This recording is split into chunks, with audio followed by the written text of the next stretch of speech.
Breve biografía del santo cura de Ars, San Juan María Vianney. Uno de los santos más populares en los últimos tiempos ha sido San Juan Vianney, llamado el santo cura de Ars. En él se ha cumplido lo que dijo San Pablo: Dios ha escogido lo que no vale a los ojos del mundo para confundir a los grandes. Era un campesino de mente rústica, nacido en Dardilly, Francia, el 8 de mayo de 1786. Durante su infancia estalló la Revolución Francesa, que persiguió ferozmente a la religión católica.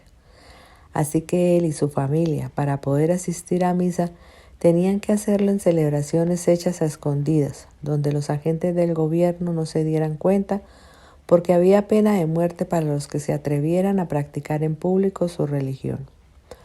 La primera comunión la hizo Juan María a los 13 años en una celebración nocturna a escondidas en un pajar, a donde los campesinos llegaban con bultos de pasto simulando que iban a alimentar su ganado.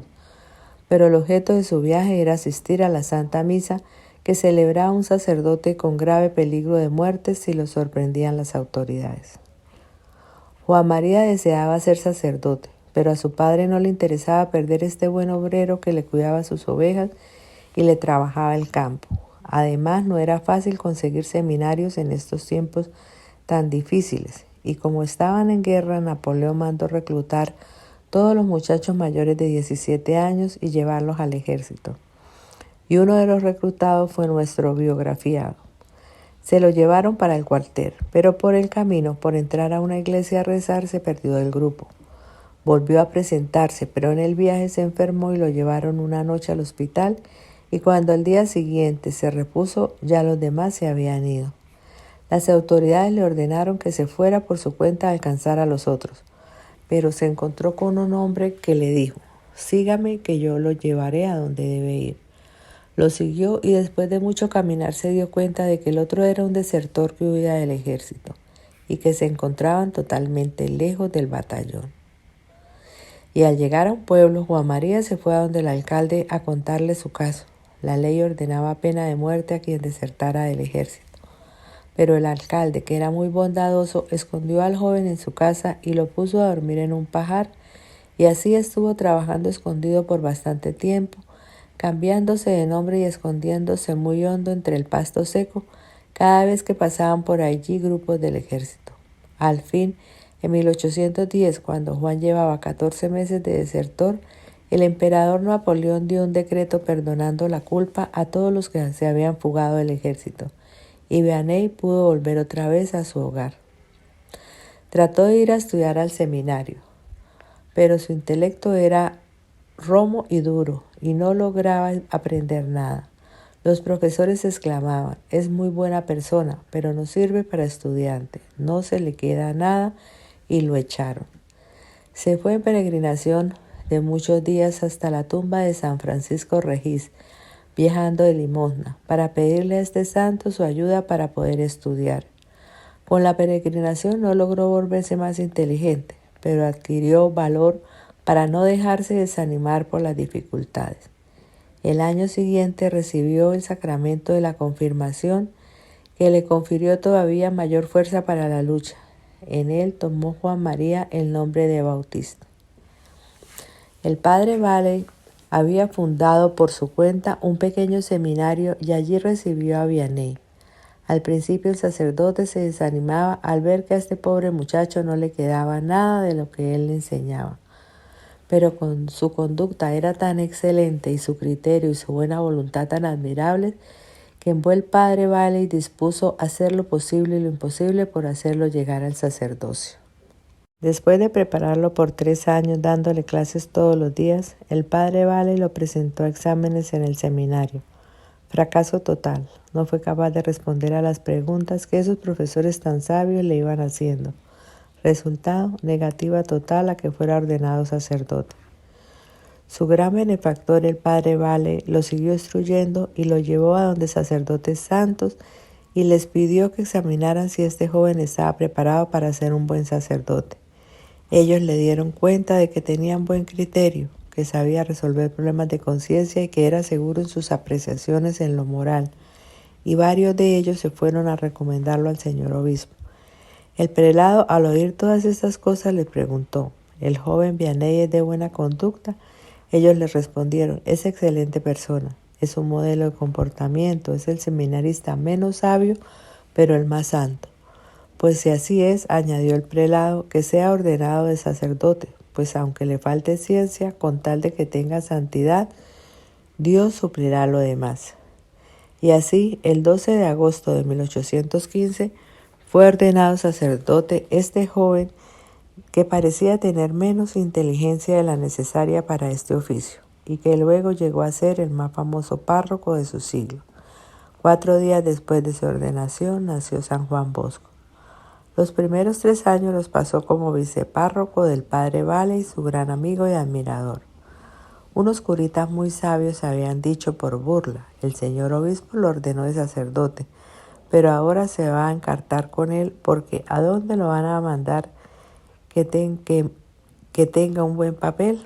El 9 de febrero de 1818 fue enviado a la parroquia más pobre e infeliz. Se llamaba Ars. Tenía 330 habitantes. A misa los domingos no asistía sino un hombre y algunas mujeres. Su antecesor dejó escrito: la gente de esta parroquia, en lo único en que se diferencian de los ancianos, es en que están bautizadas. El pueblucho está lleno de cantinas y de bailaderos. Allí estará Juan Vianney de párroco durante 41 años hasta su muerte y lo transformará todo.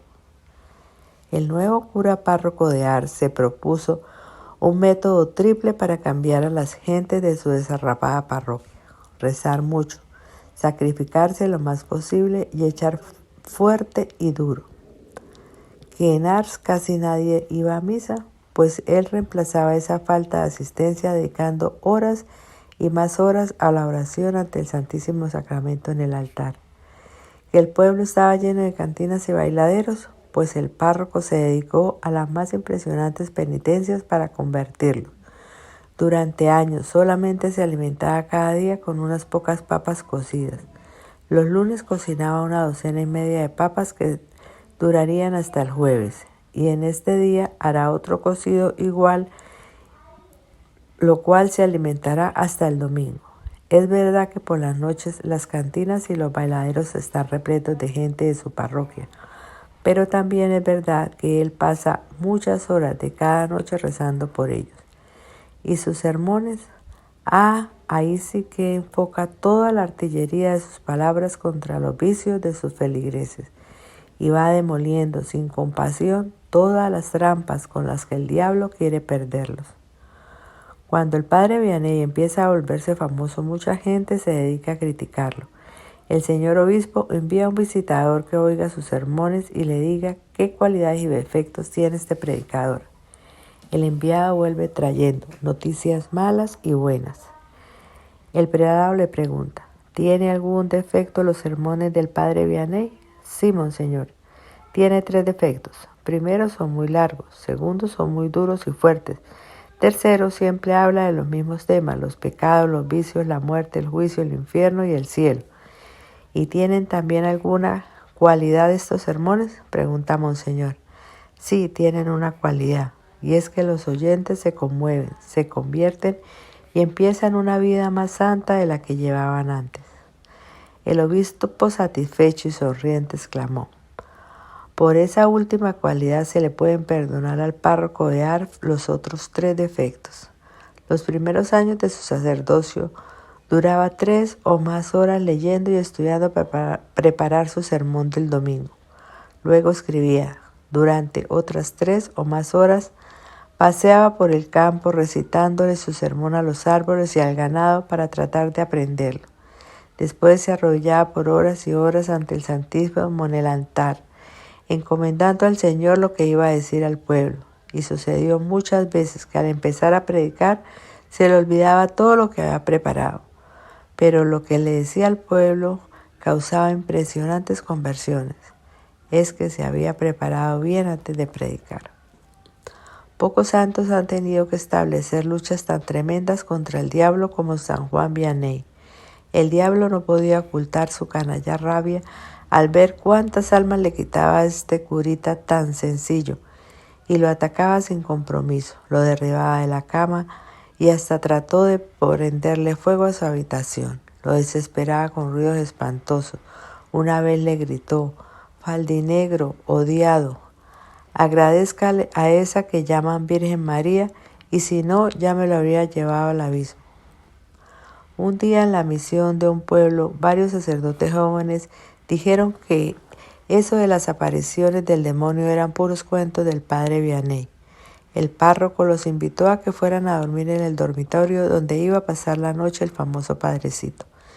Y cuando empezaron los tremendos ruidos y los espantos diabólicos, salieron todos huyendo en pijama hacia el patio y no se atrevieron a volver a entrar al dormitorio ni a volver a burlarse del santo cura. Pero él lo tomaba con toda calma y con humor y decía: «Con las patas hemos tenido ya tantos encuentros que ahora parecemos dos compinches», pero no dejaba de quitarle almas y más almas al maldito Satanás. Cuando concedieron el permiso para que lo ordenara el sacerdote, escribieron: «Que sea sacerdote, pero que no lo pongan a confesar, porque no tiene ciencia para ese oficio». Pues bien, ese fue su oficio durante toda la vida y lo hizo mejor que los que sí tenían mucha ciencia e inteligencia. Porque en esto lo que vale son las iluminaciones del Espíritu Santo y no nuestra vacía ciencia que nos inflama y nos llena de tanto orgullo. Tenía que pasar 12 horas diarias en el confesionario durante el invierno y 16 durante el verano.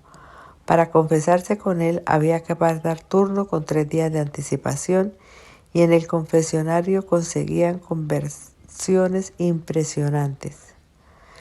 En 1830 a 1845 llegaron 300 personas cada día a Ars, de distintas regiones de Francia, a confesarse con el humilde sacerdote Vianney. El último año de su vida, los peregrinos que llegaron a Ars fueron 100.000. Junto a la casa cural habían varios hoteles donde se hospedaban los que iban a confesarse. A las 12 de la noche se levantaba el santo sacerdote. Luego hacía sonar la campana de la torre, abría la iglesia y empezaba a confesar. A esa hora ya la fila de penitentes era de más de 1 cuadra de larga. Confesaba a hombres hasta las 6 de la mañana. Poco después de las 6 empezaba a rezar los salmos de su devocionario y a prepararse a la Santa Misa. A las 7 celebraba el Santo Oficio. En los últimos años el obispo logró que a las 8 de la mañana se tomara una taza de leche. De 8 a 11 confesaba a mujeres. A las 11 daba una clase de catecismo para todas las personas que estuvieran ahí en el templo. Eran palabras muy sencillas que le hacían inmenso bien a los oyentes. A las 12 iba a tomarse un ligero almuerzo. Se bañaba, se afeitaba y se iba a visitar un instituto para jóvenes pobres que se costeaba con las limosnas que la gente había traído.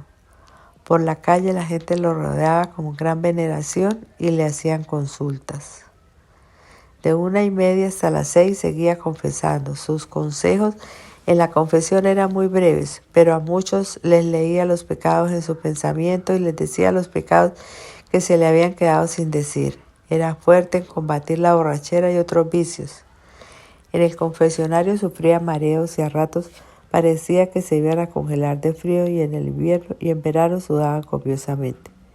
Pero seguía confesando como si nada estuviera sucediendo.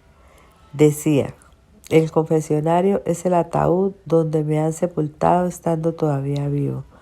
Pero ahí era donde conseguía sus grandes triunfos en favor de las almas. Por la noche leía un rato y a las 8 se acostaba, para nuevo levantarse a las 12 de la noche y seguir confesando. Cuando llegó a Ars solamente iba un hombre a misa. Cuando murió solamente había un hombre en Ars que no iba a misa. Se cerraron muchas cantinas y balnearios. En Ars todos se sentían santamente orgullosos de tener un párroco tan santo. Cuando él llegó a esta parroquia, la gente trabajaba el domingo y cosechaba poco. Logró poco a poco que nadie trabajara los domingos y las cosechas se volvieron mucho mejores. Siempre se creía un miserable pecador, jamás hablaba de sus obras y éxitos obtenidos. A un hombre que lo insultó en la calle le escribió una carta humildísima pidiéndole perdón por todo, como si él hubiera sido quien hubiera ofendido al otro. El obispo le envió un distintivo elegante de canónigo y nunca se lo quiso poner. El gobierno nacional lo concedió una condecoración y a él no se la quiso colocar. Decía con humor: es el colmo, el gobierno condecorando a un cobarde que desertó del ejército. Y Dios premió su humildad con admirables milagros. El 4 de agosto de 1859 pasó a recibir su premio a la eternidad. Fue beatificado el 8 de enero de 1905 por el Papa Pío X y canonizado por San Pío XI el 31 de mayo de 1925. Si te gustan estas historias de los santos, suscríbete, regálame un bendecido like y comparte.